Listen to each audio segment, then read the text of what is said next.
आज के एपिसोड में कहानी एक ऐसे मोड़ पर पहुंचती है जहां फैन चांग्यू की जिंदगी में एक तरफ कामयाबी बढ़ रही है तो दूसरी तरफ उसके पुराने राज और नए दुश्मन एक एक करके उसके करीब आते जा रहे हैं। और सबसे बड़ी बात, इस बार मामला सिर्फ अफवाहों या दुश्मनी तक सीमित नहीं रहने वाला। कहानी की शुरुआत होती है यशियांग रेस्टोरेंट से, जहां शहर की कई अमीर और प्रभावशाली महिलाएं एक साथ इकट्ठा हुई हैं। वहां मैडम चैन के देर से आने पर उससे जुर्माने के तौर पर शराब पीने को कहा जाता है। इसी दौरान मैडम सॉन्ग की शानदार पोशाक और उसके हाथ में पहने हुए शाही हरे जेड के ब्रेसलेट की खूब तारीफ होती है। वह बताती है कि यह ब्रेसलेट उसे मजिस्ट्रेट की पत्नी की तरफ से मिला है। लेकिन तभी वहां फैन चांग्यू भी पहुंच जाती है। उसे देखते ही मैडम सॉन्ग का चेहरा बदल जाता है। वह चांग्यू को देखकर उसे बदतमीज लड़की कहती है और पूछती है कि वो यहाँ क्यों आई है। चांग्यू भी पीछे हटने वालों में से नहीं है। वह सीधा सवाल करती है कि अगर वो यहाँ आ सकती है तो चांग्यू क्यों नहीं आ सकती।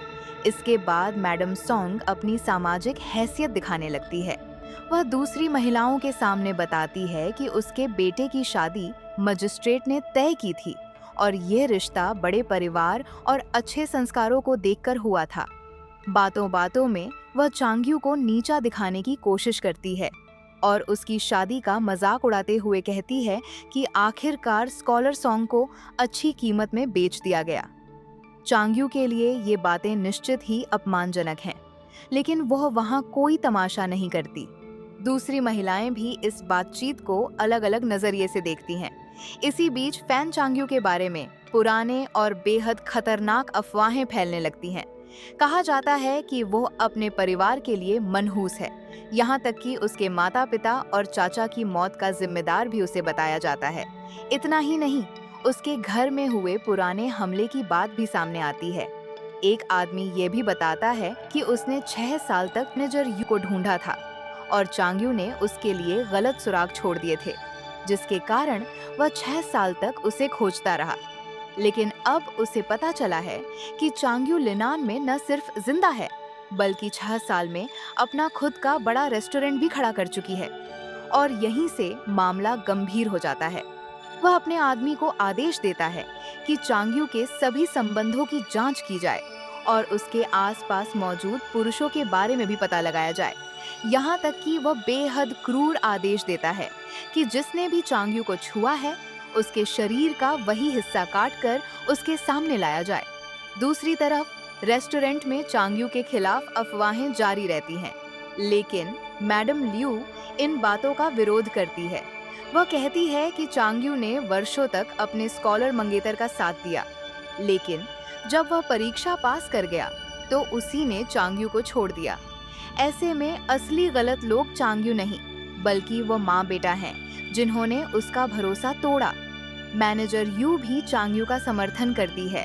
वह बताती है कि जब से चांग्यू उनके रेस्टोरेंट से जुड़ी है, उसके ब्रेस्ड मीट का कारोबार लगातार बढ़ रहा है।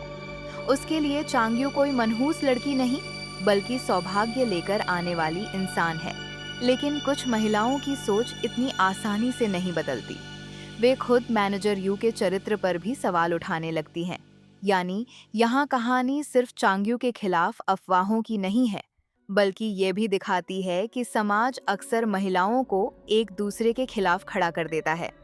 अब कहानी आगे बढ़ती है चांग्यू की ब्रेस्ड मीट की दुकान की तरफ। दुकान का कारोबार इन दिनों इतना अच्छा चल रहा है कि सामान जल्दी खत्म हो जाता है। चांग्यू और उसके साथ काम करने वाले लोग सोचते हैं कि अगर इस कारोबार को और बड़ा बनाना है तो दुकान के लिए एक खास पहचान बनानी होगी। तभी एक शानदार आइडिया सामने आता है। दुकान के लिए अपना अलग चिन्ह बनाया जाए। दूसरे दुकानदारों की तरह चांग्यू की दुकान का भी एक ऐसा प्रतीक हो जिसे दूर से देखकर लोग पहचान सकें। यही चिन्ह बाद में दुकान के बोर्ड और सामान लपेटने वाले कागज पर भी इस्तेमाल करने का फैसला किया जाता है। और यहाँ चांग्यू के पति झेंग की एंट्री इस पूरे काम को और दिलचस्प बना देती है। जब पता चलता है कि झेंग की लिखावट बेहद खूबसूरत है, तो उससे दुकान के लिए नाम और चिन्ह लिखने को कहा जाता है। झेंग इतनी सुंदर कैलीग्राफी करता है कि वहाँ मौजूद लोग उसकी तारीफ करते नहीं थकते। चांग्यू तो अपने पति की तारीफ सुनकर इतनी खुश होती है कि उसे लगता है कि झेंग जो भी लिखे या बनाए वही सबसे अच्छा है। इसके बाद दुकान के बाहर एक मजेदार नजारा देखने को मिलता है। झेंग की लिखावट देखकर ग्राहक आकर्षित होने लगते हैं। ब्रेस्ड मीट की बिक्री इतनी बढ़ जाती है कि दुकान का सामान जल्दी जल्दी खत्म होने लगता है। यहाँ तक कि कुछ ग्राहक उस मीट को भी खरीदने को तैयार हैं, जिसे दुकान वाले बचा हुआ सामान समझ रहे हैं। एक ग्राहक झेंग की लिखावट को देखकर कहता है कि इतनी शानदार कैलीग्राफी को सिर्फ मांस लपेटने के लिए इस्तेमाल करना तो किसी खजाने को बर्बाद करने जैसा है। यानी एक साधारण सी दुकान अब धीरे धीरे अपनी अलग पहचान बनाने लगी है। लेकिन इसी खुशहाल माहौल के बीच कहानी अचानक एक अजीब मोड़ लेती है। यशियांग रेस्टोरेंट में एक नशे में धुत आदमी मैनेजर यू के साथ बदतमीजी करने लगता है। वह अपनी ताकत और पहचान का रौब दिखाता है और कहता है कि अगर उसकी ठीक से खातिरदारी नहीं हुई तो वह रेस्टोरेंट को चलने नहीं देगा।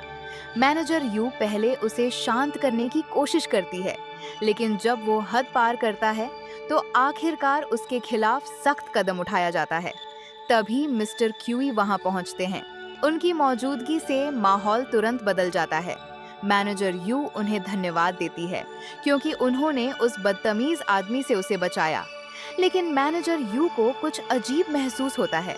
उसे लगता है कि मिस्टर क्यूई के व्यवहार में किसी पुराने व्यक्ति की झलक है।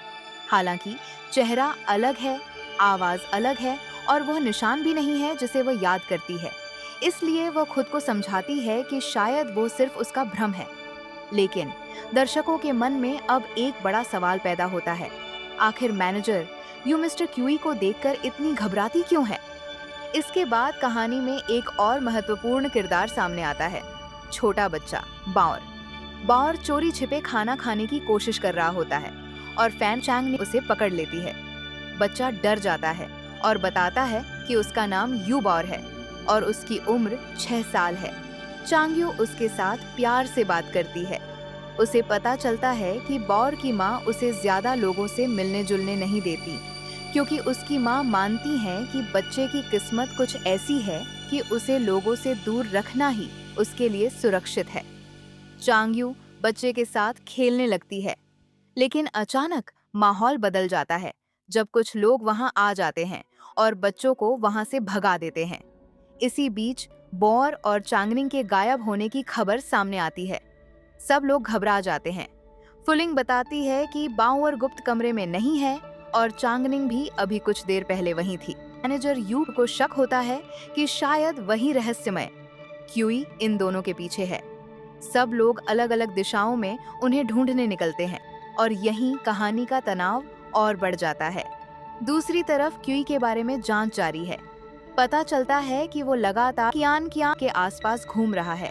वह उसके लिए डॉक्टर की दवा और महंगा फर का कोट तक भेजता है, लेकिन कियान उसे स्वीकार नहीं करती। कियान बीमारी का बहाना बनाकर उससे दूरी बनाए रखने की कोशिश करती है, लेकिन क्यूई ऐसा आदमी नहीं है जो आसानी से पीछे हट जाए। वह साफ कहता है कि वह जिस व्यक्ति से मिलना चाहता है उससे मिलकर ही रहता है।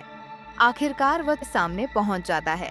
कियान उससे दूरी बनाए रखने की कोशिश करती है और कहती है कि डॉक्टर ने उसे आराम करने और किसी ऐसी चीज को देखने से बचने की सलाह दी है जिससे उसका मूड खराब हो।